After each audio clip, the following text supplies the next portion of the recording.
Hello everyone. In this short video, we'll explore a new function in the quick analysis tools available in the Analysis Toolkit module of the Creaform Integrity Suite, the curved surface damage. Let's begin by selecting a region on our scan by using one of the mesh selection tools. In this example, I'll choose to outline the main area of damage. Good enough. Now, click on the curved surface damage icon at the top and let the software compute the results. What will happen is that the function will defeature the selected area, then create a copy of the defeatured mesh and use it as a reference.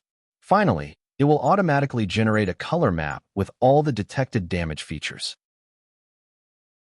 If we hide the color map and the original mesh temporarily, we can see what the newly generated reference surface looks like. The selected corrosion was effectively patched up.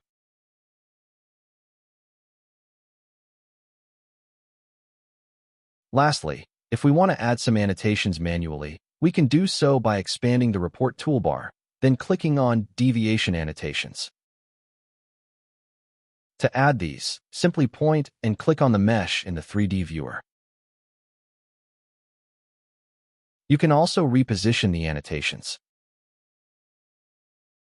Well, there you have it. Thanks a lot for watching the tutorial, and for more tips and tricks, feel free to browse our library of videos.